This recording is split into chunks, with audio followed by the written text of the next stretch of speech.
ایران کے صدر Masoud Pezeshkian ایک بہت ہی اہم اسٹیٹ وزٹ پہ پاکستان میں موجود ہے اس وقت. یہ اس لیے بہت اہم ہے کہ یوزلی اسٹیٹ وزٹس میں ٹائم لگتا ہے پلان میں ایگزیکیوٹ کرنے میں، لیکن وہ یہ ٹاکس جو سوئٹزرلینڈ تھی اس کے فوراً بعد یہ جو دورہ پلان ہونا تھا بہت ہی اہمیت کا ہے. بہت سے ایکسپرٹس کا خیال ہے کہ پاکستان نے ایک بریلینٹ ڈپلومیٹک موو کی ہے اور ان کو ایک ایسا استقبال دیا ہے جیسے ایک فاتح قوم کے کسی لیڈر کو دیا جاتا ہے. وہ آئے، ان کے پلین کو ایئر فورس کے پلینز نے حصار میں لیا، پھر زبردست ان کا استقبال، پورا شہر سجایا گیا اینڈ زبردست. کہا جا رہا تھا وہ بھی اپنا تشکر کا اظہار کرنے آئے ہیں اور پاکستان بھی ان کا شکریہ ادا کر رہا ہے، کیونکہ پاکستان نے بھی جب بھی ان کو کہا ایران کو بہت سے کروشل لمحات میں، تو ایران نے ان کی بات مانی.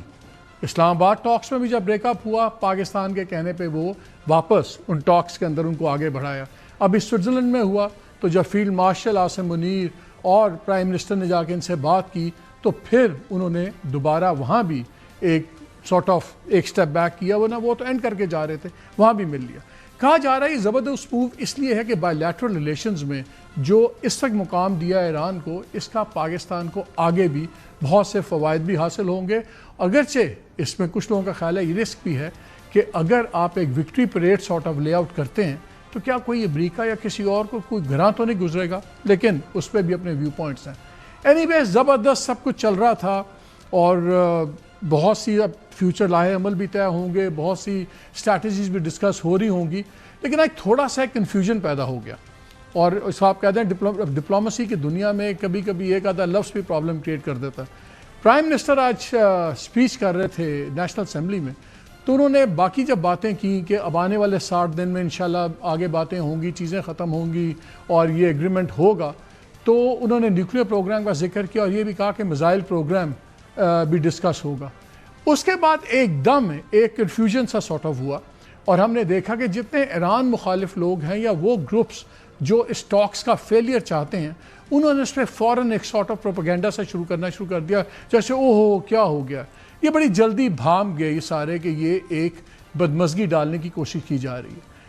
جب ان کی ڈیلیگیشنز کی میٹنگ تھی تو وہاں پہ پہلے تو ہماری اطلاع کے مطابق وزیر اعظم نے بڑا کلیئرلی واضح کیا کہ یہ جو میں بات کر رہا تھا یہ اصل میں ڈبل سٹینڈرڈز کی بات کر رہا تھا، کہ یہ نہیں ہو سکتا کہ آپ میزائل پروگرام بالکل ڈسکس کریں، لیکن یہی اس طرح ڈسکس تو چیزیں ہوتی ہیں کہ آپ اگر ایک ملک نہیں رکھ سکتا باقی رکھ سکتے ہیں، کوئی اپنے دفاع کے نہیں رکھ سکتا لیکن حملے کے لیے رکھ سکتا، تو یہ ڈبل سٹینڈرڈز ہیں. پھر ابھی کچھ دیر پہلے press conference, joint press conference تھی پریزیڈنٹ پزشکیان کی اور پرائم منسٹر شہباز شریف کی. وہاں پہ ایز ایکسپیکٹڈ یہ ایشو پھر ڈسکس ہوا اور اس میں پھر بڑی کیٹیگوریکل دونوں لیڈران نے بڑی اس پہ کھل کے بات کی. پہلے سن لیں کہ پرائم منسٹر شہباز شریف نے کیا کہا.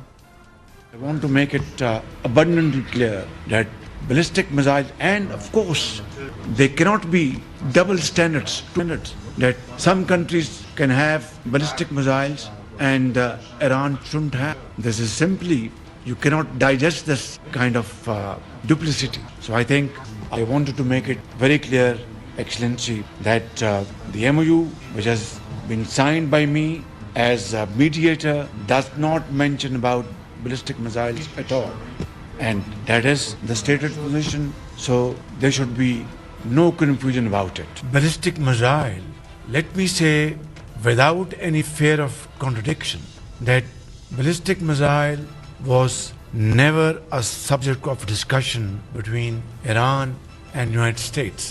It was not on the table at all, and it has no mention in the MOU. If you read its terms and conditions, there is no mention of ballistic missile at all. So I want to make this point clear without any ambiguity. And above all, if Iran, our brotherly country, has ballistic missile only for their defense purposes, there are many other countries around the globe who have such missiles in their stockpile. So why object to Iran's ballistic missile?